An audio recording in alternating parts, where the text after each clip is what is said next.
met 20.000 meisken. Het kampioenschap hing het in de loft. Bij al die heren hoop je maar weeskje dat het stadion je rus ontploft. Het stadion met 20.000 meisken. Het is een prachtig meerkenstik het weeskje. De coach van het Alvertal is zenuwachtig. Deed al maar bij de line op een del. De chinstanners die binnen op een machtig. Zie mannen die verliezen elk duel. De coach van het Alvertal is zenuwachtig. Want er is als coach een steen achter.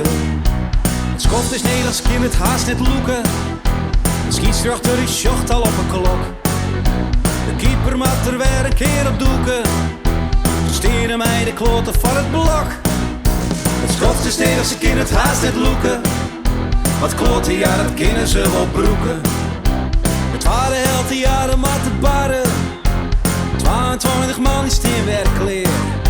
De bal met dag gezien het goal bedarje. Het gaat om meer zo linnig maar de eer. Het waren helte jaren met het barren. De spanning wordt oneind te bewaren. De bal kan vaker in een 16 meter.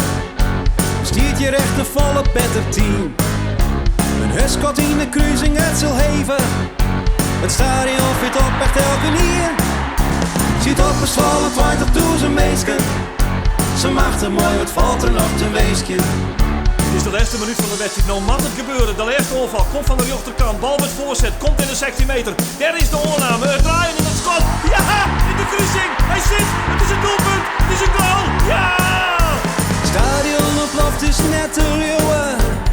Elke die springt aan de balkentaar. Nog even en dan binnen het kampioenen. Maar eerst nog even voluit aan de bak.